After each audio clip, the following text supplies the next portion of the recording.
Hola, ¿qué tal? Muy buenas tardes. Estamos en Educación al Aire.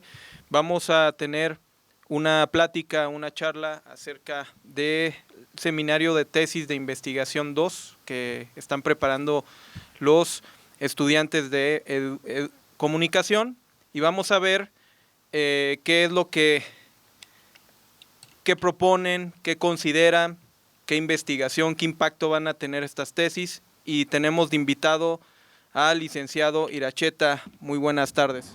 ¿Qué tal? Muy buenas tardes, alumnos, compañero, maestro. Creo que el día de hoy en especial debemos de iniciar con una frase que dice: el hombre no se forja en el silencio, sino en la palabra, en la reflexión y en la lucha permanente de sus ideales. Y el día de hoy vamos a hacer de manifiesto uno de los ideales más profundos en materia de investigación de cada uno de los alumnos. Bienvenidos todos. Muchas gracias, profesor. Hola, ¿qué tal? Te presentas primero que nada, Samuel, y ya Sí. ahí vamos. Bueno, muchas gracias, profe. Bueno, mi nombre es Samuel Eduardo Escamilla, soy estudiante del 8º semestre de la licenciatura en Ciencias de la Comunicación de la Universidad de Ciencias y Artes del Potosí. Mi tema de investigación, bueno, conforme a lo que es la licenciatura que yo estudio, fue la historia de la fotografía y el uso de la inteligencia artificial en la fotografía moderna. Muy bien. Adelante. Me presento, mi nombre es Odemaris Yamilet González Aguiña, estudiante del 8º semestre en la licenciatura de Ciencias de la Comunicación y de la Universidad de Ciencias y Artes del Potosí. Abarcando lo que es mi tema, dentro del tema de la licenciatura, mi tema son las obras literarias adaptadas a obras cinematográficas. Ok, muy bien. Igual me presento, soy Cristian Gerardo Hernández Rivera, estudiante de Ciencias del 8º semestre de Ciencias de la Comunicación en la Universidad de Ciencias y Artes del Potosí. Mi tema de investigación es la evolución del cine de terror en México y en el mundo. Muy bien. Vamos a hacer una dinámica acerca de las 3 preguntas que les voy a comentar. En este sentido les va a preguntar el licenciado Iracheta. El licenciado Iracheta es docente de la Universidad de Ciencias y Artes del Potosí, también tiene una trayectoria también dentro de la abogacía, también es y de igual manera docente y da clases aquí en comunicación, aquí a los estudiantes, tanto a Yamilet, Samuel y Cristian. Y si empezamos, Lick, con las preguntas, ¿a quién le quieres preguntar? Vamos a hacer la dinámica. Sí, muchísimas gracias, compañero. La verdad es de que hablar de la investigación y cada uno de los temas que ustedes traen, manejamos antecedentes de los cuales socialmente ha evolucionado. Yo quisiera al primer participante de esta tarde preguntarle qué utilidad tiene tu tesis de investigación y qué necesidad busca atender específicamente. Vamos de lo particular a lo general. San Luis Potosí, ¿qué espera de tu tesis? Bueno, lo que espera como tal, el sentido de mi tesis la hice completamente para todos aquellos los que son estudiantes de Ciencias de la Comunicación y derivados, de licenciaturas derivadas, llámese Mercadotecnia, llámese Producción Audiovisual, Comunicación Audiovisual, cine, ¿por qué no? Y también estudiantes de fotografía y aspirantes a fotografía artística. Como tal, el sentido es crear una línea del tiempo donde se vea reflejado, donde se hable a profundidad el origen de la fotografía misma. Como tal, la fotografía siempre ha estado presente desde hace 200 años. En este año se cumplen 200 desde la primera fotografía tomada. Y como tal, es algo que ya lo tenemos tan arraigado a la conciencia misma, a nuestra cosmogonía, ¿por qué no? Que en realidad no concebimos a un mundo sin fotografía. No, es muy común decir que, bueno, tomar foto a esto, como toma foto a este documento, o vamos a tomar una fotografía, que como tal ya no concebimos como un mundo donde no exista esto, donde la palabra fotografía no esté.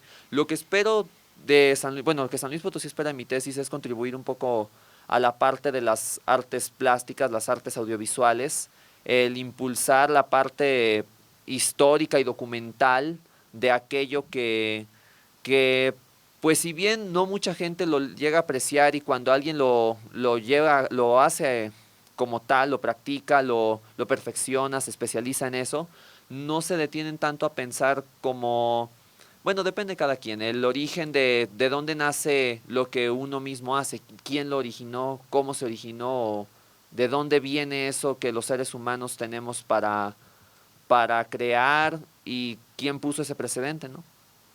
Bueno, aquí también es muy importante señalar la parte de la inteligencia artificial que Claro. está modificando la propia fotografía Ujú. y que trasciende de manera, pues yo diría que hasta irresponsable y que está siendo ya materia de legislación, materia de que el propio Congreso pueda regular esta actividad. ¿Qué te mueve esto de la inteligencia artificial en la foto? Me mueve por la parte de que la propia fotografía, bueno, como tal, es captar la realidad a través de la luz, es escribir con la luz. De ahí viene la palabra fotografía de la palabra del griego, que era grafis, escribir, y fos de luz, la luz, o sea, la escritura con luz. Y como tal, esta diferencia de que una imagen hecha con inteligencia artificial no es lo mismo que una fotografía. Son cosas completamente distintas y hace que la gente confunde este concepto, vaya. Y en la parte de lo legal, pues eso mismo que usted menciona, el hecho de que se han suscitado ya pues diversos hechos donde se han visto terceras personas afectadas por el uso irresponsable de la inteligencia artificial, y el pedir a la inteligencia artificial, que como sabemos perfectamente en los conceptos informáticos es un algoritmo que se logra repetir una y otra vez a sí mismo de manera inteligente, por decirlo así, en este concepto de inteligencia artificial, y que como tal no tiene un lineamiento moral el mismo. Por eso es que la propia invención de la inteligencia artificial no tiene como la culpa de esto, sino aquel que utiliza estos instrumentos, que si bien son más, que pueden utilizarse completamente en la parte, pues en el beneficio, vaya, en lo que sea la parte positiva de la creación de contenido, de imágenes, la modificación de fotografía, la edición misma, el fotomontaje, pero lo llegan a utilizar en pues con mala intención, vaya, o sea, es esa parte de lo que me movió investigar también la parte de la inteligencia artificial con la fotografía. Fíjate que me llama fuertemente la atención el hecho Ujú. de que existen vestigios Sí. dentro de la fotografía hecho por la IA. Ujú. ¿Nos podrías citar alguno así por más insignificante que pueda ser? Porque ya se han dado casos específicos de una conductora de televisión que de alguna forma tomaron fotografías de una señora de servicio y que ven precisamente que fue alterada la fotografía. ¿Tienes algún dato que nos puedas dar en este momento como parte importante? Sí, mire, tengo como un antecedente de esta manipulación de la fotografía con inteligencia artificial y usada con un fin, pues, donde alguien sale afectado. Por ejemplo, recientemente hubo un caso donde se aplicó la ley Olimpia, me parece fue en el Estado de México, donde un estudiante de universidad denunció, y la denuncia procedió legalmente en contra de un compañero de su salón por haber hecho imágenes pues de contenido inapropiado con ella. O sea, utilizando su imagen, su cara, empezó a producir, a crear bajo no sé cuál venga, generador de inteligencia artificial utilizara, pero contenido realmente, pues sí, del índole sexual, vaya. O sea, utilizó con su imagen, le pidió con algún prompt que encontró por ahí para crear este tipo de ilustraciones, crear estas imágenes que hicieran alusión pues a la chica desnuda prácticamente, y utilizó estas imágenes para difundirlas. Creó esta imagen y las pasó como si fueran fidedignas, y realmente aquí es donde como tal no era ella, pero se utilizó su imagen, se sexualizó, se cosificó, y pues quedó como víctima ella realmente. Bueno, la verdad los jóvenes tienen este nuevo reto, Ujú. esta nueva forma de poder identificar las imágenes y yo creo que ustedes mismos lo van a tener que resolver, ¿no? Sí, Yo claro. creo que tu tema va muy bien. Ujú. Te invito a que puedas seguir investigando más porque eso es lo que va a aportar a la sociedad. Doctor, La siguiente igual, la misma pregunta, ¿qué es lo que va a aportar a tu investigación, Yamilet? Ok. ¿Y de qué va a servir, va? Bueno, mi investigación abarcando las obras literarias a obras cinematográficas. Hoy en día somos consumidores de cualquier contenido, entre ellos las películas que ocasionalmente vemos. De algunas de estas películas que vemos, la mayoría de las personas no sabe si son ideas originales o son ideas que son adaptadas de alguna obra literaria. Bueno, hoy en día podemos ver películas adaptadas de cualquier cosa. Ahorita, últimamente, algo que está llamando la atención son estas ideas que tienen de videos en YouTube, que planean hacer largometrajes. Pero bueno, aquí abarcándome en esto, yo quise investigar un poquito sobre las obras literarias. ¿Por qué? Porque yo como estudiante de Ciencias de la Comunicación también llevé la materia de lectura y redacción, que en lo personal es una materia que a mí me fascina, me encanta. ¿Por qué? Porque aprendo palabras nuevas, aprendo cosas nuevas y pues esto no solamente me abarca a mí, abarcó tanto a mis compañeros como a compañeros de otras generaciones y compañeros de comunicación de otras universidades. ¿Por qué? Porque al final de cuentas la comunicación no solamente es saber hablar y ya, es saber lo que estamos diciendo. Entonces mi tema de investigación es saber cómo un libro que tiene que estar bien escrito, que tiene que tener un inicio, un desarrollo, un final, tiene que ser de manera, ¿cómo decirlo? Tiene que ser respetada esa esencia del libro a una película. ¿Por qué? Porque al momento de hacer una película también están todas esas consideraciones de que a lo mejor las narrativas no son las mismas que en el libro. Algo así me había comentado una maestra acerca de esto. ¿Por qué? Porque también suelen surgir las opiniones de que a lo mejor la película no es igual a un libro, pero ¿por qué? Porque las expectativas de las personas son distintas a lo que se estrena de una película. Entonces, espero que mi investigación, de cierta manera, ayude a todas esas personas o a todos esos estudiantes que están enfocados tanto en la literatura como en el cine a hacer un buen proyecto o a hacer una buena adaptación o el respeto a la fidelidad de la obra original. Es correcto, es muy interesante, Yamilet, lo que comentas acerca de las obras literarias que vemos en el cine, ¿verdad? Como tal. Una de las películas es Harry Potter, Señor de los Anillos, pero también igual hemos visto y críticamente que cuando estos productores de cine también le cambian unas cosas, Sí. ¿verdad? O sea, y eso es algo como muy malo, ¿verdad? O sea, Sí. hay que irse, pues hay que basarse más en los libros, ¿no? Como tal, ¿no? Sí. Ujú. Sí, porque sí, luego suele pasar que el autor del libro deja así como al azar su historia a un productor o a un director. Entonces, este productor, este director ya tiene los derechos de la historia original y puede modificarla y hacer lo que quiera. Entonces, esta investigación también busca que se respeten las decisiones del autor y que el autor también reciba lo que le pertenece de este derecho, porque al final de cuentas esto también abarca en el marco jurídico del derecho de autor, porque también parte de las ganancias que se hagan de una película o parte de las decisiones que se tomen para la película, es el autor original el que también tiene que recibir esa parte de las ganancias. Excelente, muy bien. Fuentes bibliográficas que te has basado en eso. Bueno, me he basado más entre los métodos cualitativos y cuantitativos, pero es que a lo mejor aquí sí en mis fuentes, pues realmente me he basado de algunos contenidos audiovisuales. Por ejemplo, una frase que a mí me encanta mucho acerca de este libro es saber que una película que es un libro adaptado, si realmente yo voy con la idea de que la película es un libro, yo voy a estar con la idea de que es un libro, es un libro. Pero si yo veo una película sin las expectativas o sin las esperanzas de que sea un libro, sé que me va a atrapar. Claro. Porque citando a una creadora de contenido, esta frase a mí yo la tengo muy marcada, si para hablar de un libro, bueno, si para hablar de una película tengo que decir que está basada en un libro, entonces la película no se puede sostener por sí sola. ¿Por qué? Correcto. Porque si me estás diciendo que es para entender El Señor de los Anillos tengo que leer toda la saga, entonces me estás diciendo, la película no se puede sostener por sí sola. Entonces, esa es una frase que a mí me encanta, que a mí me marca. ¿Por qué? Porque al final de cuentas también tenemos que hacer parte que la película o que el contenido, el largometraje, en todo caso, sea sostenible, sea Claro. un híbrido, que Claro. es decir, que no dependa de una obra literaria. Muy bien. Lick, es su turno para interrogar a Cristian.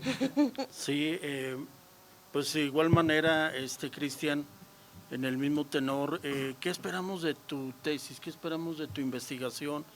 Y bueno, no solamente la universidad, no solamente pues maestros, compañeros tuyos, sino la sociedad. ¿Qué espera de tu investigación? Personalmente esta tesis también la estoy haciendo porque en la carrera que yo estudio, Ciencias de la Comunicación, una de las ramas que más me encantan de esta carrera es la materia de cine. Y todo el mundo ha platicado, todo el mundo ha ido al cine, todo el mundo ha visto películas.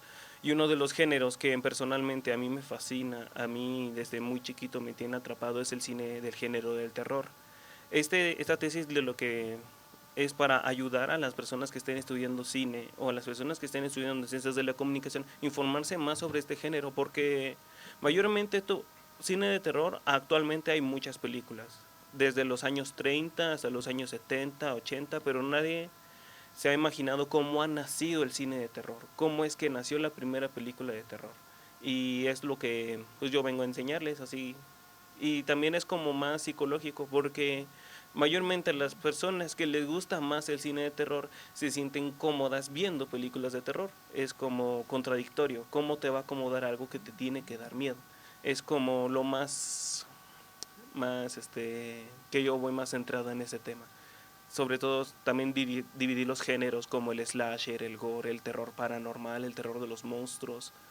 Es como la evolución que ha tenido y es como una pasión que yo tengo desde dentro. Oye, ¿y aquella película de Pepito contra los monstruos la traes registrada? De hecho, sí, tú cuenta como cine de terror mexicano, porque cine de terror mexicano, pero también con toques de comedia, como Chabelo y los monstruos, Chabelo y El Santo contra las momias, películas de terror mexicanas también como Vacaciones de terror, Hasta el viento tiene miedo, El niño de piedra, cuentan también como cine de terror. Fíjate que una de mis formaciones pues es la especialidad en penal, soy penalista. Y es desde la cuestión más tierna de la propia ciencia en materia penal, yo considero que ha contribuido mucho a este cine. Se han podido desarrollar figuras clásicas que de alguna manera han podido trascender. Y yo considero, bajo mi experiencia como profesionista, que el cine que tú manejas requiere de uno de los estudios más profundos de la sociedad, requiere de una investigación muy amplia porque ese tipo de cine se ha dado en la gran mayoría de los países de nuestro mundo, de nuestro planeta, pero ¿existe una parte de ese cine que te llama fuertemente la atención? Varias veces sí he visto que para hacer el cine de terror no es solamente asustarse o solamente ver sangre o digamos un asesino, no, es indagar en la historia, porque para contar una historia tienes que investigar a fondo sobre esta historia. Por ejemplo, la reciente película de La Momia, que fue el mismo director que hizo la película de Evil Dead Rise, que fue muy recibida, muy bien recibida. Yo la fui a ver al cine y yo dije, no, esta película tiene más sangre que película. Indaga más sobre la historia de Egipto, o sea, investiga, o sea, no están las cosas así al azar, no, están hechas por la maldición de la momia, porque las personas tienen que sufrir por molestar a un ente. Es como, me gusta mucho este estilo, y si no hay historia basada en alguna historia, pues la cuentan desde cero, y la cuentan muy bien. Fíjate que hay dos puntos ahí de referencia en La Momia. Uno es de cómo la niña se come a la propia abuela, ¿no? Uh-huh. Cómo la devora. Y la otra parte es psicológica, que también abarca este tipo de cine y el aspecto del derecho penal en el área de quien es el activo de, por ejemplo, en este caso de un delito, cómo psicológicamente también llega a influir la niña poseída sobre sus dos hermanos y que los llama y que les invita y casi les ordena de que hagan determinadas acciones y cómo ellos lo llevan. Y en la vida real pues hay algo muy similar a esto, ¿verdad? Nosotros en la materia especializada mencionábamos inclusive que hasta los propios políticos tienen algo de eso, ¿no? o sea, con una mente que de alguna forma puede deformar socialmente. Claro que hay sus excepciones, ¿verdad? Hay muy buenos políticos, pero es un tema a lo mejor que de alguna forma nos asusta, pero es una realidad. O sea, cómo puede haber mentes tan poderosas sobre otras mentes tan débiles, que eso muestra tu cine. Sí, es como... Hay un cine de terror básicamente que se basa mucho en la vida real. Hay dos películas sobre todo que tengo mucho en mente que sobre exploran este tipo de temas sobre el realismo en la vida real, que una es La Naranja Mecánica y otra película la de Joker. Ah, okay. La de Joker la tengo más porque pues fue una de mis películas favoritas de 2019. Muchas consideran de que no es cine de terror, pero yo lo considero más como un cine de terror tanto psicológico como de suspenso. Un hombre que fue abandonado por la sociedad, que solo vive con su madre, que básicamente la ley no hace nada por él, pues como dice la frase en esa misma película, hasta el hombre más cuerdo solo le hace falta un día malo para que pierda para que se... Sí, vuelva ahí loco. está el ejemplo muy claro, por ejemplo, de Henry Lee Lucas, que fue un multiasesino de la Unión Americana que únicamente le comprobaron 350 homicidios, y de ahí parten muchísimas películas que de alguna manera se han convertido en algo muy importante dentro de la cultura. ¿Traes por ahí el dato de aquella película de Amityville y El Exorcismo, que tengas algún dato que a lo mejor todavía generacionalmente no te alcanzó, pero traes algún dato al respecto? Películas así, aún me falta verlas. No tengo en mente esa película. ¿Cómo dice que se llama? Amityville, que la casa embrujada, en la cual aparece una cantidad enorme de moscas, que es una de las características fundamentales casi en todas las películas de terror, y la del exorcismo, que pues ya lleva bastante tiempo, pero casi fue como el ABC, ¿verdad? La del Exorcista, una de las películas más pioneras de cine de terror. Exactamente, el exorcista que representa una fuerza maligna que muchos todavía no alcanzan a comprender, ¿no? Sí, de hecho yo la vi de chiquito y me quedé bien traumado. O sea, ya me despertaba yo en las noches diciendo que el demonio estaba bajo mi cama, que la niña estaba al lado mío o que Chucky estaba abajo de mi cama. Y yo básicamente desde muy pequeño yo era muy miedoso. Hasta con decirle, le tenía miedo hasta el árbol de Navidad. Y muchos me preguntan, ¿cómo es que te encanta el cine de terror? Si te daba todo miedo de chiquito, yo la verdad no me acuerdo. Mi mamá me ponía la película de Chucky y me daba miedo, pero nació como un amor-odio diciendo de que tengo que vencer mis miedos. La del Exorcista la terminé viendo hasta mis 15 años. Yo dije, ¿neta le tenía miedo a esto? Oye, Cristian, a lo mejor te pasó lo que a Batman, ¿no? Le tenía tanto temor a los murciélagos que finalmente enfrenta su temor y como que se convierte en parte de ellos, ¿verdad? Sí, de hecho eso mismo lo dice Batman, diciendo, claro. ¿Por qué se disfrazan de murciélago? Y dice, para compartir mi miedo con los criminales. Porque Batman sí le tiene miedo a los murciélagos. Sí, como volvemos al mismo tema, es una cuestión psicológica, psicosomática, ¿no? Sí. ¿Cómo es, doctor?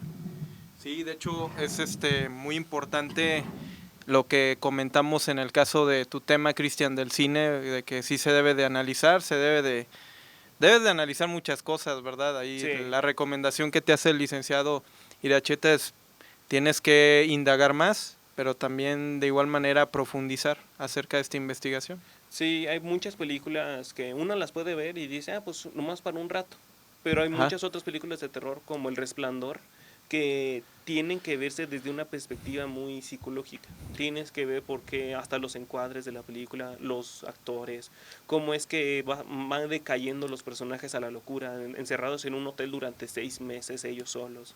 Es como, me gusta mucho indagar en esto, porque eso es lo que voy a entrar más a fondo, cómo es que una persona disfruta ver cine de terror, pero si pasa en la vida real todos, digamos, salimos corriendo. Claro. Siguiente pregunta es la segunda. Samuel, ¿qué aporte consideras que puede hacer tu investigación a la sociedad o a la comunidad donde se desarrolla? O sea, aquí en UCAB o a nivel de universidades, ¿no? ¿Sí? Pues como tal, ser una fuente de información antológica para aquellos estudiantes de comunicación, mercadotecnia, fotografía, Claro. Artes plásticas, etcétera. Como tal, espero que la tesis tenga pues el recibimiento vaya por este gremio poblacional de los que somos, bueno, colegas entre nosotros, Ujú. comunicación, mercadotecnia y todas estas ramas, el arte, claro, y pues de hacer un poco un énfasis en la historia misma. O sea, a mí siempre me gusta mucho la historia y me gusta toda esta parte de la investigación histórica y pues, ¿por qué no? O sea, como lo vi por esta línea, vaya, o sea, de que un, como tal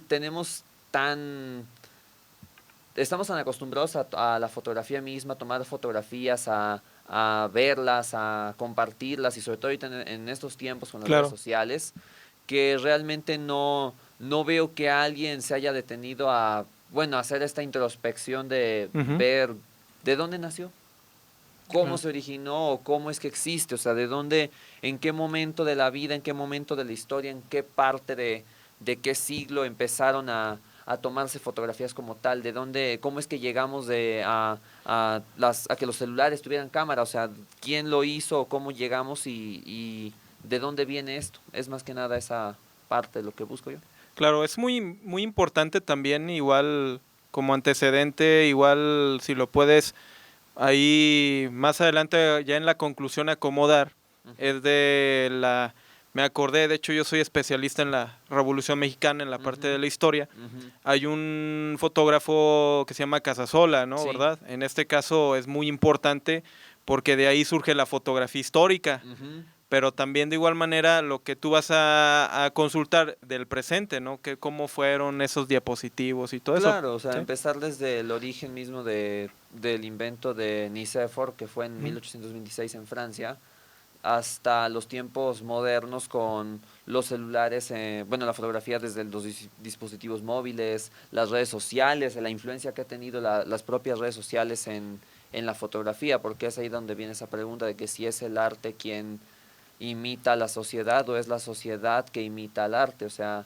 es esa parte, o sea, y considero yo que venga una fotografía que alguien pudiera haber tomado en, no lo sé, el siglo pasado o a algo que se puede tomar tal vez en el mismo lugar en estos tiempos, pues tiene pues una carga simbólica distinta por los propios contextos sociales Ujú. y pues sí, de los tiempos que actualmente están y gran parte de las redes sociales considero que todo lo que se vea en redes sociales y que se haga tendencia o a cualquier tipo de estética que se llegue a capturar por redes sociales o se conciba ahí, puede tener influencia incluso en esta parte, en el arte mismo, claro.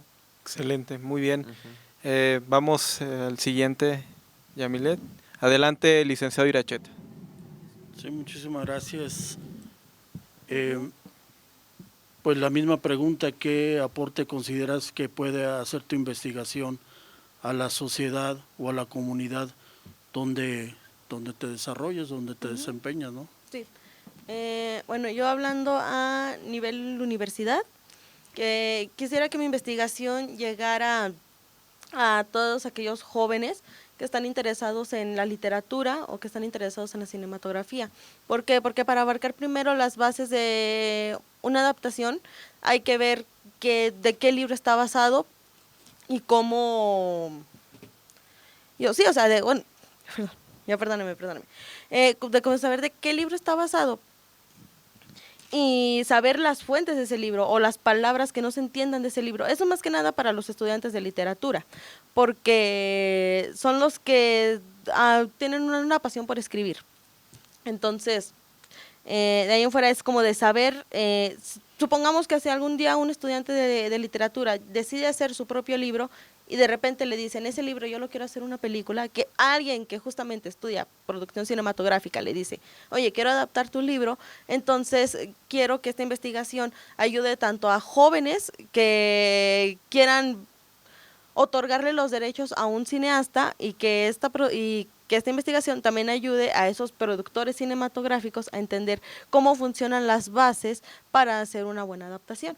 Entonces, bueno, más que nada porque estoy indagando tanto en lo que es como la literatura de todos los libros, porque aún me faltan muchísimos libros. Hoy en día todo el mundo conoce Harry Potter, Mujercitas, Orgullo y Prejuicio, incluso hay cómics que también son adaptados. Entonces, cualquier tipo de literatura también influye mucho en cómo estas películas adaptadas juegan muchísimo en la sociedad.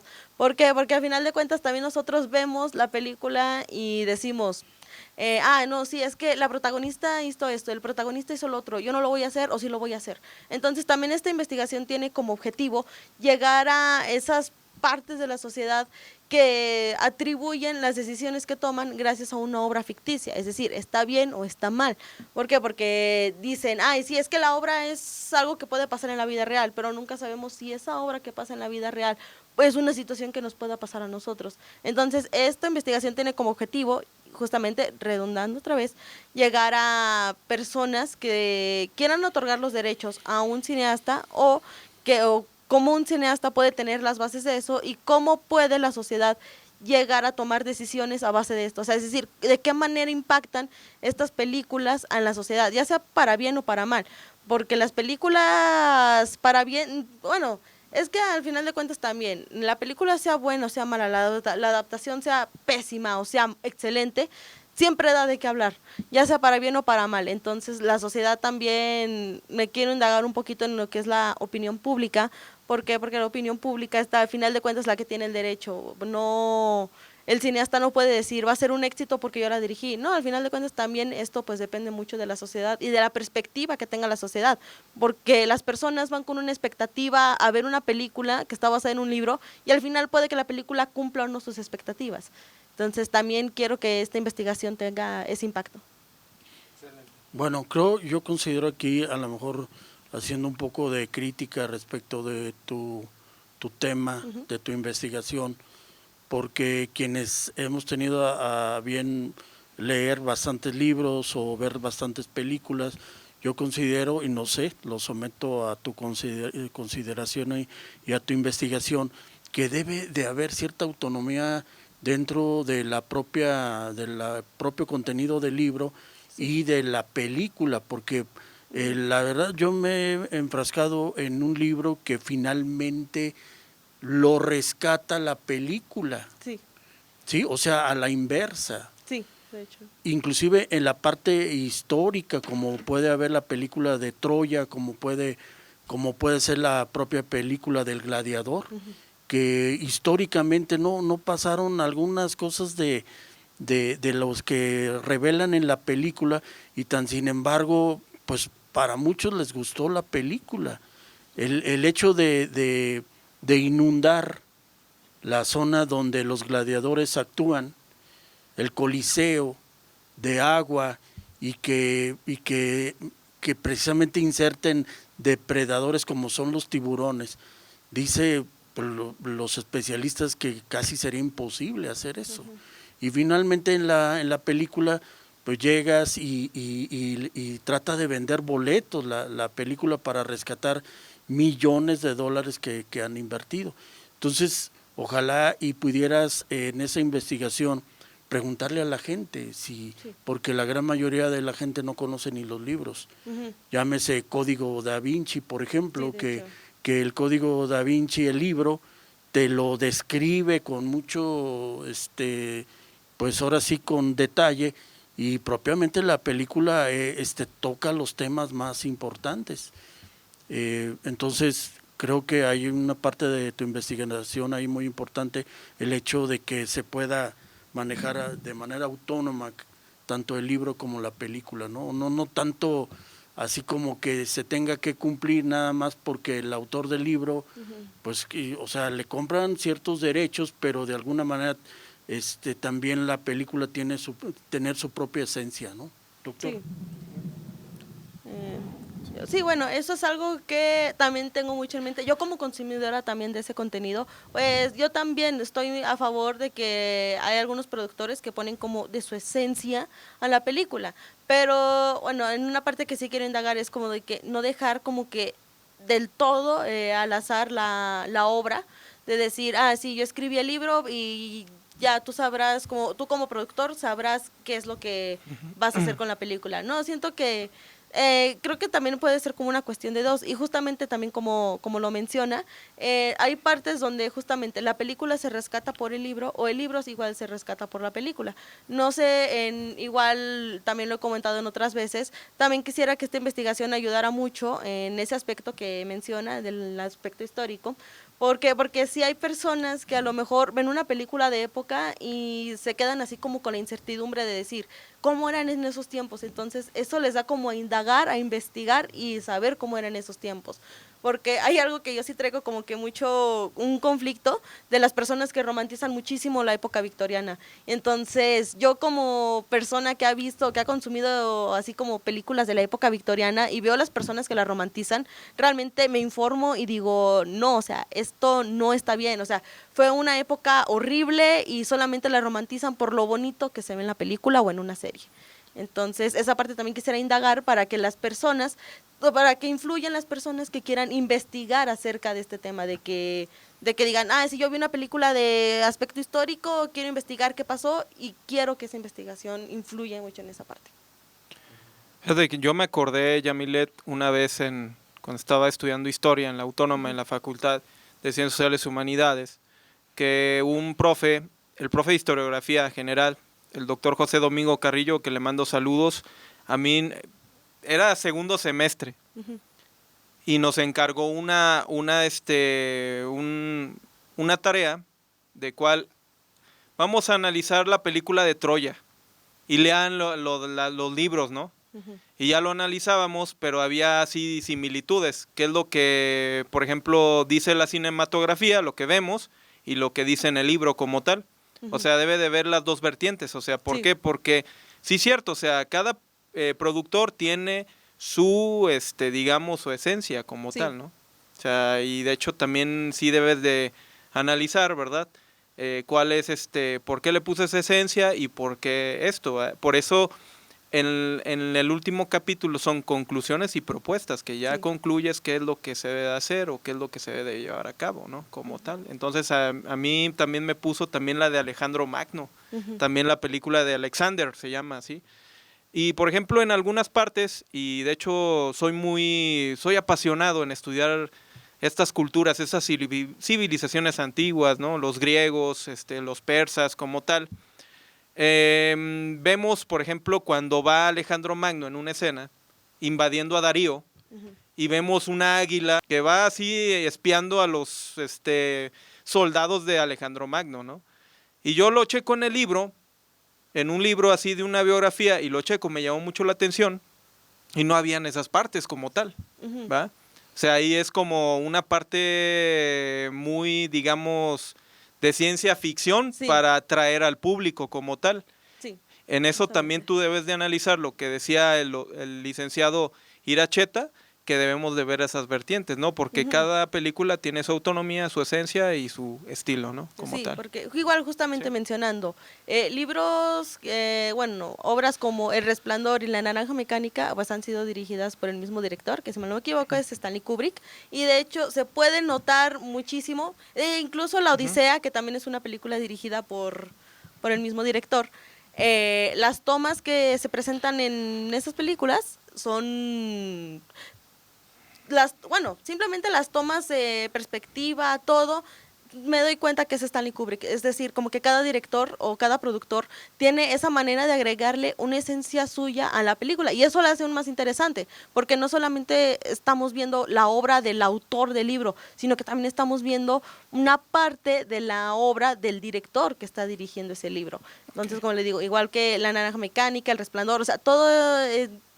más que nada esas dos películas que estoy tomando como referencia son películas que yo veo y veo las tomas, veo los colores, veo las actuaciones y digo, es Stanley Kubrick. Excelente. Licenciado Iracheta, el turno para Cristian.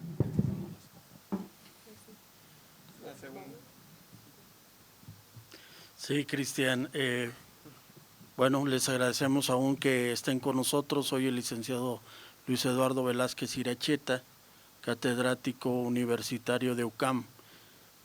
Cristian, con tu tema que me llama fuertemente la atención, por lo que te digo, por una de las especialidades que tengo. ¿Qué aporta tu tema, tu investigación a la sociedad y a la comunidad donde tú te desempeñas? Y en general, ¿por qué no? Y sí, en general más bien porque mucha gente fuera de los que nos apasiona el cine, pues como ya había dicho anteriormente, muchos estamos viendo pues el cine en general.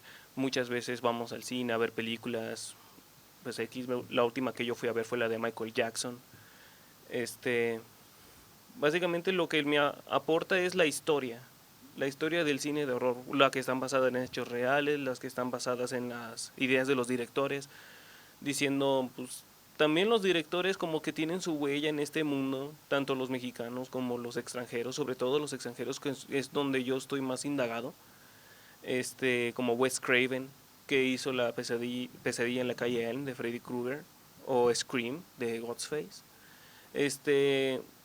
Como que todo nace de la idea de esta cabeza, de una cabeza, y muchos tienen indagado eso, de que si se te ocurre algo malo que le pasa a personas en películas de terror, técnicamente ya estás tachado como si fueras una persona loca.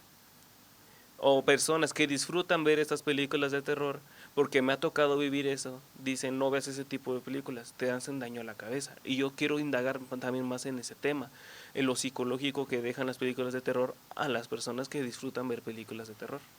Fíjate que cuando hicimos la especialidad en penal, decían que si un criminal se hacía o nacía. Y eso puede ser una de las interrogantes que tú puedes manejar en tu investigación, porque muchos especialistas decían que nacía el criminal, que nacía. Y que de alguna manera, bueno, pues todo estaba en la mente, en la parte psicológica de la persona para poder llevar determinadas acciones. Y de ahí me traslado a una película que se llama El Imitador. Esta película, El Imitador, por cuestión de tiempo no me puedo ampliar mucho, pero la policía descubre al criminal porque precisamente el criminal estaba imitando a otro criminal. Imitándolo justo. Lo estaba imitando e inclusive llegan a capturarlo pues gracias a seguirle las pistas que iba dejando. Y entonces esa es otra de las cosas que de alguna manera puede aportar tu investigación. Decía Niccolò de Bernardo Maquiavelo en su libro El Príncipe, decía que él lo único que hacía frente a descubrir esa maldad que tiene algunas personas era única y exclusivamente manejarse como un espejo. O sea, él lo único que estaba reflejando era la conducta de aquella persona. Y siendo un gran estadista, él pudo descubrir también lo que le llamaban los aduladores. Él decía, ten cuidado con los aduladores, porque psicológicamente ya te están manejando. Y en el ámbito criminal, como en las propias películas, cómo el depredador lleva a la víctima hasta donde quiere. Y peor aún cuando tiene los 7 demonios ahí, ¿verdad? Sí. Y que los únicos así que no vi de tanto terror, pues era la de los santos contra las momias, ¿verdad? Como que no le pensaban mucho, pero generacionalmente también te vas a identificar con personas que veían aquellas películas y que el propio terror las congelaba, las dejaba sin movimiento alguno, que eso también viene a ser una de las partes que finalmente vemos en el reino animal. Cuando una oveja ve al depredador, a un león, a una pantera, se queda estática, ¿verdad? Completamente. Sí. Entonces, ese tipo de aportaciones a la ciencia también yo considero que lo puede realizar, ¿no? No sé, ¿tú qué opines? Sí, es básicamente también, aparte de indagar sobre la evolución del cine de terror en México y en el mundo entero, porque también voy a indagar sobre películas de terror japonesas, que honestamente esas sí son las que me dan miedo.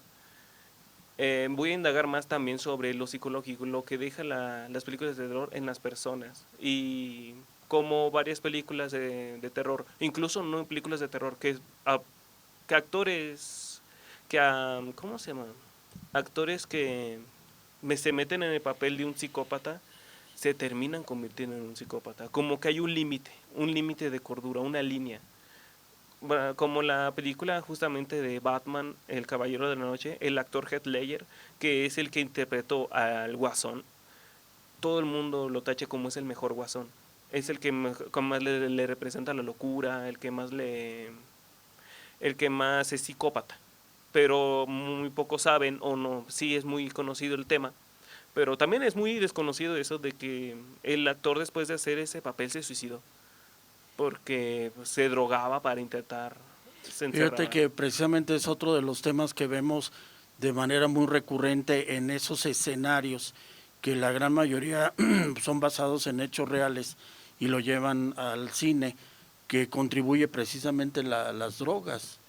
Y también existe la situación del maltrato en la infancia. Vemos de manera muy recurrente eso. Cuando hay maltrato en la infancia, pues hay un odio a la propia sociedad de parte de ese sujeto, llámese mujer, hombre, y de ahí nace precisamente el narcisismo, que es el maltrato que llega hasta los 13 años por los especialistas, ¿verdad? Yo lo he leído en los especialistas, que el narcisismo precisamente es una acción que se desprende a través del maltrato en la infancia. Combínale con drogas o con alcohol o con otras situaciones de esa naturaleza, pues verdaderamente se dispara la actividad psicológica pues a la inversa del bien. Sí, se va sobre todo por el mal, o sea, aportando más a lo que dijo, lo que mencionó, de, de que si un asesino, un psicópata nace o se hace, en mi opinión, pero voy a tener que indagar más sobre este tema, porque también es muy interesante eso, en mi opinión, no nace, sino que se hace. Porque bien me aprendí de una maestra que tengo aquí en la universidad, uno no nace con las herencias que le dejan los padres, de que te dicen, eres muy enojón como tu papá, o de que reclamas todo como tu mamá. No es que se nazca, sino en el ambiente en el que uno crece, como usted dijo, el maltrato en la infancia. Sí, que es el segundo factor. Es como el daltónico, uno podrá decir, es que él lo hicieron daltónico. Ujú. No se hace daltónico, él nace daltónico. Sí, Y igual de esta naturaleza, lo único que yo te pediría es que pudieras separar esas dos vertientes. Uno, de los que nacen y que ya científicamente está comprobado. Y el otro, como tú dices, que se hace a través del maltrato, a través del medio donde se desempeña, donde se desarrolla. Ahí está claramente el libro del secreto que dice cómo personas que de alguna manera no convivieron con ciertos sectores, cuando crecen se les hace novedoso y empiezan a interactuar con esos medios. Inclusive hay jóvenes, hay damas que ven un pandillero, con todo respeto, ¿verdad?, para eso, y les resulta atractivo. ¿Pero por qué? Porque en su vida lo habían visto. es como novedoso. Es novedoso. Y dice el libro del secreto que eso es precisamente lo que le jala la atención a aquella persona. Entonces decimos, ¿por qué escogió ese tipo, no? Pues porque nunca lo había visto, ¿verdad? Sí, es como no conocen lo que otras personas conocen. Es como ven un pandillero, tiene tatuajes, me gusta. Exactamente, porque lo ven diferente. Y aquí en tu tema también es muy importante porque el hecho de que pueda llamar la atención es lo que en el cine, con ese tipo de proyecciones de película, a ti te resulta novedoso. Es como un manual, inclusive se llevó a la Suprema Corte el hecho de aspectos como decir que si el libro del imitador lo querían pues sacar de circulación, que decían que porque era un manual de cómo asesinar. Entonces la Suprema Corte de Estados Unidos manifestó que no se podía porque el derecho del autor a la expresión como tal, pues era una de las enmiendas que lo iba a proteger, pero finalmente tú en internet o la internet puedes entrar a lados muy cavernosos y puede ser un manual también y por eso Sí. no han podido desaparecerlo, ¿no? En internet también es como un arma de doble filo. uno lo usa para investigar, uno para entretenimiento, pero también se puede encontrar cosas así. Incluso me ha tocado ver videos de gente que crece en las calles y no tiene, sino que se enseñó a asaltar, se enseñó a drogarse, se enseñó a matar a otras personas. Sí, como una manera de sobrevivir, ¿no? Pues Ujú. porque ese es como una selva, vamos a decir, dentro de la propia, De la sociedad en sí. sí, dentro de la sociedad, y eso se ve pues en las grandes ciudades. Yo considero que puede ser importante para que puedas aportar a diferentes áreas, ciencias, que de alguna manera puedan aprovechar tu investigación. Sí, es lo que yo voy a investigar más, sobre cómo afecta más psicológicamente.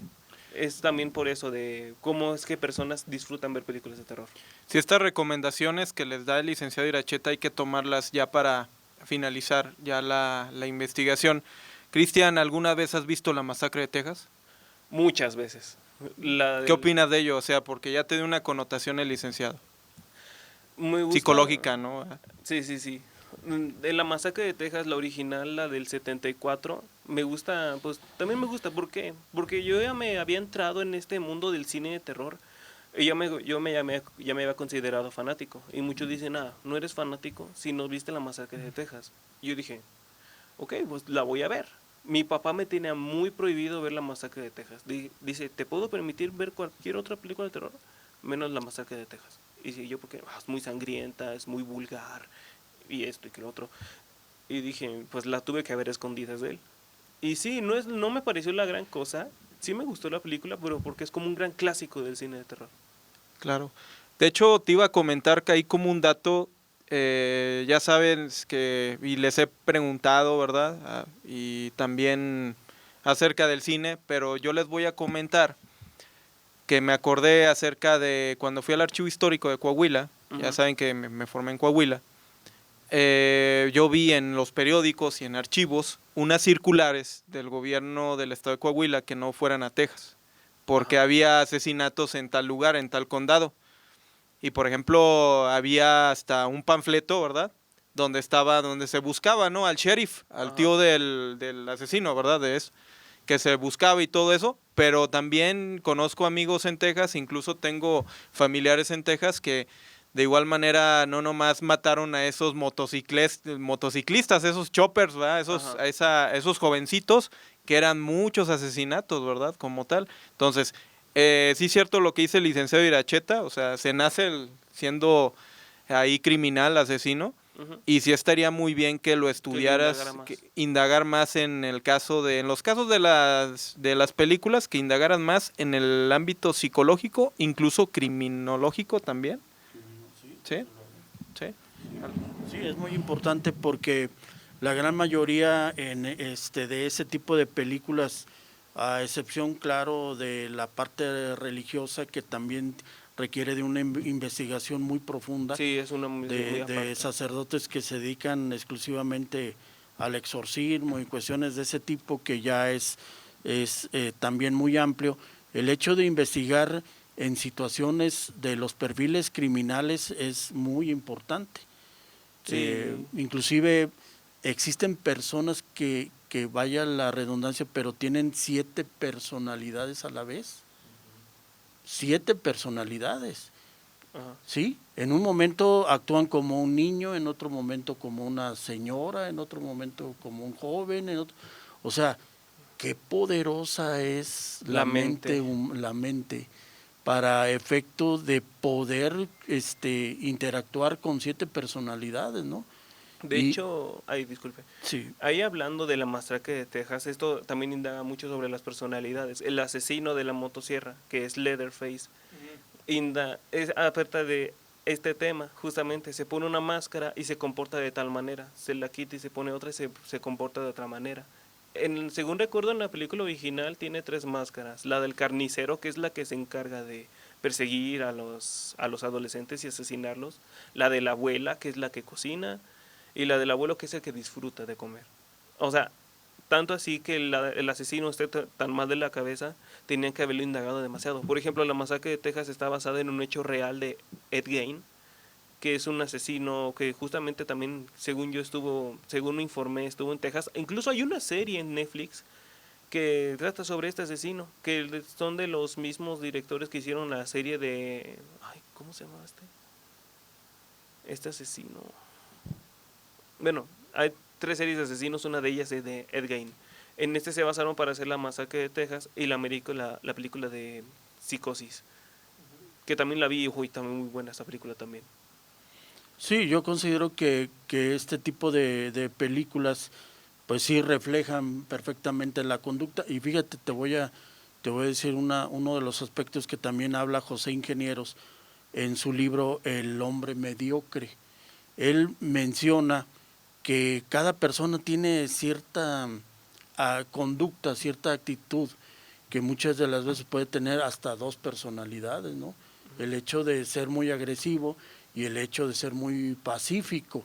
No me quiero meter en cuestiones de la psicología porque pues no es mi área, pero sí de la criminología, que en un momento dado puede tener una conducta intachable en un momento y al otro totalmente lo contrario.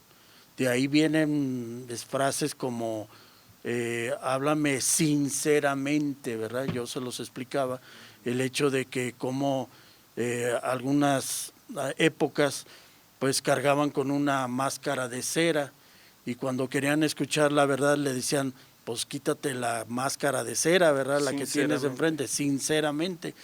Entonces, ese tipo de acciones, digo, ya va por naturaleza en el hombre, pero se agudiza frente a estas situaciones como el tema que estás platicando. Sí, quiero indagar más sobre el tema psicológico también, y no solo la evolución. Excelente. Siguiente pregunta ya, la tercera pregunta y la última ronda es ¿qué impacto esperas que tenga tu investigación una vez que sea aplicada o conocida por otras personas? Pues lo que espero yo es que como tal se se profundice un poco más en la parte de investigación documental similar a lo que yo estoy elaborando, y también el hecho de que gran parte de los que hacemos esta parte de fotografía pues nos interesemos un poco más en esto, vaya, en lo que es la historia misma de la fotografía, en ver también a través del tiempo, porque no solamente hablemos solo la historia misma de la fotografía, sino que como es historia, evidentemente hay un registro, vaya, hay un registro documental, y es el ver y transportarse a tiempo pasado, donde, o sea, ver la parte de cómo se capturaba el mundo en aquel entonces, qué enfoque tenían los primeros fotógrafos, que cuando la misma era un experimento científico, porque fue como empezó realmente. Claro. Ver, o sea, el enfoque que pasó desde ser algo experimental a ya algo artístico, documental, social, incluso lo que es la parte fotográfica, es lo que yo espero en esto, o sea, porque como tal es muy muy importante el hecho de ver cómo el enfocar el entorno ha cambiado a lo largo del tiempo, vaya, o sea, no son similares para nada una imagen hecha, bueno, una fotografía hecha en el siglo XIX, siglo XX, a lo que actualmente nosotros podemos hacer, y lo que artistas plásticos y audiovisuales trabajan con ellos. Es muy distinto en realidad. Muy bien, Samuel. Yamilet, adelante, licenciado Iracheta. Sí, pues la misma pregunta, ¿qué situación esperas, así como maneja el doctor, el impacto que debe de tener tu trabajo de investigación hacia otras personas? O sea, claro, siempre haciendo la invitación que vayan un poquito más de su propia expectativa que tengan, Sí. porque esta investigación pues se queda para siempre, ¿no? Sí. Bueno, el impacto, igual como tal, en la anterior pregunta ya lo había como citado un poco, y bueno, el impacto que espero es justamente eso, el impacto que va a tener en la sociedad. Quiero hacer así como quiero que profundice un poco más en jóvenes que se dedican a la literatura y a la producción cinematográfica, pero de ahí en fuera quisiera que esta investigación también tomara impacto en la sociedad, de decir, no es fácil escribir un libro y tampoco es fácil hacer una película, de decir que las personas también están libres de creer en las expectativas que tienen acerca de una adaptación cinematográfica y también son libres de decir si les gusta o no, porque igual yo quiero que esta investigación tome impacto en, pues sí, en jóvenes cineastas. Creo que eso es todo. Sí, yo considero sí que se debe dar un plus en ese sentido, ¿no? O sea, el hecho de aportar claramente cuál es la investigación y en el aspecto de lo que se puede realizar en las preguntas de personas, si es que se puede ampliar, yo creo que se puede nutrir esta aportación, ¿no? Sí, justamente, igual igual lo mismo que comentaba hace unos momentos, quisiera que igual también las personas como que también despierten ese interés en investigar sobre ciertos temas que aborda una película, porque pues igual hay algunas películas que no toman que se toman temas a la ligera y yo creo que eso también debería ser estudiado, es decir, que temas delicados sean manejados de la mejor manera posible. Hay una situación muy en especial de la sociedad mexicana donde poco leemos. Sí.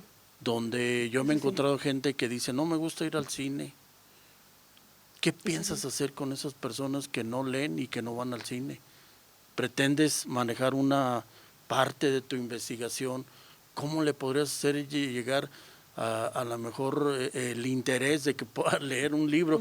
Y bueno, si no lo lee, de por lo menos decir, pues ve a ver una película, por lo menos para que te des una idea. Hace un momento decía el doctor sobre Troya, ¿verdad? Ajá. Sobre la actividad en Troya y cómo de alguna manera un libro pues está más lejano de que se pueda leer por parte de nuestra sociedad. Sí. Y que de alguna manera se puede rescatar un poquito con la película. ¿Qué podrías aportar en ese sentido? ¿Cuál sería así algo que pudieras mencionar? Sí, bueno, como lo mencionaba, esta investigación se va a quedar para siempre. Sé que al momento de que esta investigación sea, ahora sí que pública, por así decirlo, también muchos jóvenes interesados en este tema van a tomar esa investigación. Entonces, de ahí esa parte se puede manejar con ese dinamismo que los jóvenes manejan, porque incluso en este momento de mi investigación también lo estoy haciendo con mi autonomía. Entonces, yo sé que los jóvenes que traten de investigar sobre este tema también lo van a hacer con su autonomía, van a agregar ese toque de dinamismo que a lo mejor la sociedad mexicana en sí no ve en una investigación, pero lo ve en la sociedad. Es decir, a lo mejor la investigación aporta, pero no sabemos cómo esas personas pueden llegar a conocernos y pueden llegar a impactarnos de cierta manera, que es justamente lo que quiero que haga esta investigación. ¿Te gustaría tener alguna especialidad, alguna maestría en este tema? Porque pues hay mucho que contar al respecto. Sí, de hecho. Bueno, como le dije, igualmente ahorita lo que realmente quisiera indagar es un poquito en la literatura y en la redacción, porque es justamente eso, es como promover la lectura en México. Entonces, para empezar, ¿qué mensaje enviarías a través de este trabajo que estamos realizando? Porque ya en el exordio, en la invitación, ¿qué le podrías decir a los que nos ven y nos escuchan? Que realmente hay muchísimas cosas por aprender. Habemos personas de todo el mundo, todas las edades, distintas mentalidades, y aún así seguimos aprendiendo. Esto es justamente, yo ahorita a mis 21 años, a punto de egresar una carrera, sigo aprendiendo. Y bueno, no me dejará mentir, hay algunas personas también adultas que siguen aprendiendo. Entonces, dejar de saber nunca va a pasar, porque siempre va a haber esas mentes curiosas.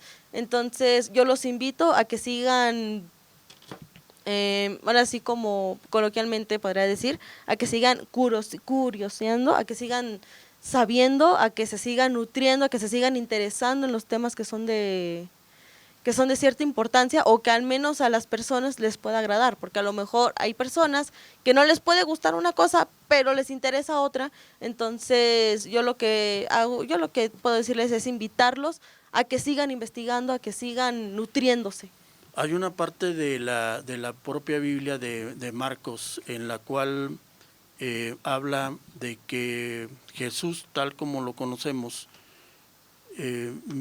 hacía que aprendieran los demás a través de una parábola, a través de una historia, porque se ha demostrado a través de la ciencia que esos aspectos del sistema que él llevaba a cabo se quedaba mucho más grabado en las personas que manejarles un podcast completo de información, el cual dice que psicológicamente entra y sale. Sí. Pero cuando le hablas a través de una historia, a través de una parábola, inclusive hay quienes dicen a través de un chisme, se les queda perfectamente, vaya la expresión. Sí. Pero es así. Te puedo recomendar que en tu investigación, en una parte de ella, pudieras manejar alguna situación histórica, de Sí. historia, mejor dicho, de historia, de parábola, o inclusive de lo que tú has escuchado socialmente para que pueda contribuir a tu trabajo, porque se ha demostrado que es una forma de que se le queda grabado a las personas con esos tres sistemas que desde luego el gran iniciado, el maestro Jesús lo manejó desde sus tiempos, ¿no? Sí. Sí, está bien. Eso es todo. Doc. Muchísimas gracias, licenciado Iracheta. Por último, la misma pregunta, ¿qué impacto esperas que tenga tu investigación una vez sea aplicada o conocida por otras personas? El impacto de más por lo psicológico, pero también son como dos impactos que yo quiero, que las personas se den cuenta de lo psicológico que tienen las películas de terror y la evolución que tiene el cine de terror. Más bien esto es más para los estudiantes de comunicación o de cine, así como es que se creó el cine de terror, porque muy pocos saben que el cine de terror se creó al mismo tiempo que el cine en general. Claro. Y por ejemplo, en este caso, también no nomás es psicológico, también es incluso criminológico también. Sí. Ya ahí lo desglosamos aquí con el licenciado Irachet. En ¿Sí? la misma anatomía, también quiero indagar eso, en la anatomía humana, porque la anatomía humana juega también mucho en el cine de terror, sobre Claro. todo con el body horror, el gore y en demás. Claro. Ya llegamos ahorita al último ya del programa Educación al Aire, sexta temporada, en los temas de seminario de investigación 2, que estas tesis no son para que se queden, por ejemplo, aquí en la universidad, también tienen que proponerlos a las instituciones o también darlos a conocer, o en este caso también que se convierta en un libro, ¿por qué no, verdad? Hay que ir más allá, ¿no? Hay que ir más allá de las fronteras, como se dice, ¿no? Sí. Vamos a cerrar con usted, licenciado Iracheta, para cerrar el programa y de igual manera algunos comentarios finales que nos haría el favor de decir. Sí, claro, yo creo que de la misma manera, Cristian, hay una parte de tu tema que involucra también a la religión, porque es por lo contrario, de alguna manera, que se puede ver a razón de un cine que genera precisamente una estructura social que muchos en ese tipo de películas buscan como la salvación, ¿verdad? Del creador, como lo consideres, que y que en ese sentido pues maneja el hecho de buscar siempre la luz, la salvación, la propia salvación, para que dentro de ese aspecto de películas de terror siempre veas y observes la parte de luz. Y como yo le comentaba a tu compañera hace un momento, el hecho de la propia parábola, que desde luego es muy distinto de la parte histórica y que es muy distinto de la parte de la comunicación del ser humano, para que quede muy claro, aspectos que te puedan ayudar y que te ayuden a reflexionar, porque todo esto se basa en el propio raciocinio, el hecho de razonar cuáles son nuestros miedos más grandes, cuáles son las zonas erróneas de la sociedad. Sí. ¿Sí? Y que de tu cine, de tu tema, pues la sociedad ha aprendido demasiado. Porque como te digo, hay situaciones que ni siquiera se imaginaban de lo que podía pasar con con el ser humano y entre los seres humanos. Entonces, el hecho de manejar este tema y cada uno de los temas de tus compañeros, verdaderamente felicitarlos porque pocos jóvenes quieren manejar la investigación, o sea, a estas alturas. Se quieren titular a través de un curso, otras opciones, y verdaderamente la ciencia como tal, del derecho, de la propia comunicación, requiere de estas investigaciones, requiere de cultivarnos en diferentes materias y en diferentes temas. Dice una frase bien importante: cultívate a ti mismo y hazte mejor. Muchísimas gracias, bonita tarde para todos. Doctor, cedo la palabra. También igual me uno a las felicitaciones. Aquí ya nos quedan unas semanas para terminar, concluir esta tesis, que es un proyecto de vida también como tal, que va a dar seguramente impacto, porque ya estamos de igual manera, Samuel, de la IA, que va a ser uno de los pioneros también también de comunicación en manejar la fotografía. Ya tenemos también incluso también un alumno que aquí el licenciado Iracheta dirige, es Uriel también, en el ámbito del derecho. Sí. Inteligencia artificial, cómo va a repercutir en materia de derecho, en materia de clínica procesal, en materia de poder formular precisamente demandas, contestaciones y todo el procedimiento que comúnmente conocemos como juicio ordinario, cómo va a contribuir la inteligencia artificial. Yo le manejo un tema bien importante, le digo: Uriel, pregúntale a la inteligencia artificial qué va a pasar con la corrupción. Okay. ¿Qué va a pasar con la corrupción? ¿Habrá manera que la inteligencia artificial nos dé una alternativa dentro del derecho para que las instituciones no se puedan convulsionar? Por eso les digo que es tarea de ustedes. Estamos pasando el estandarte a las nuevas generaciones, porque son los encargados de una sociedad que ya ni siquiera puedo decir que el futuro, ya es el presente. Nos encontramos con retos muy grandes.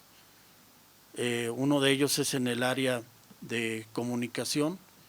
Felizmente doy la clase de legislación de medios, y el hecho de manejar medidas alternas para que se resuelvan los conflictos de una sociedad cada vez más exigente, pues definitivamente la inteligencia artificial va a decidir muchas cosas. La quieren regular, quieren limitarla a los medios de comunicación, a los periodistas. Entonces esto sí es una invitación a toda la sociedad que nos pueda ver, el hecho de que no dejen que vulneren nuestros aspectos de leyes más fundamentales. Nuestra propia Constitución es muy clara y todos tenemos la obligación de defenderla. Entonces, jóvenes, pues igual a Uriel felicitarlo por ahí si nos está viendo, para que le eche muchísimas ganas a esa tesis, que vamos muy avanzado, con la ayuda del doctor Irving, que también está por ahí al pendiente, pero el trabajo es de los universitarios, porque somos los pensamientos universales. Gracias. Muchísimas gracias, licenciado Iracheta. Los felicito a ustedes, ya échenle muchas ganas. Esto es Educación al Aire, sexta temporada. Me llena mucho de recuerdos porque la tercera temporada yo la grabé aquí en la Universidad de Ciencias y Artes. Y muchísimas gracias a todos, que tengan excelente inicio de semana y excelente mes de junio y hay que cerrar este ciclo escolar. Nos vemos, cuídense. Adiós. Nos vemos, que tenga buena tarde. Gracias, buena tarde. Nos vemos. Gracias a todos. Adiós otra vez.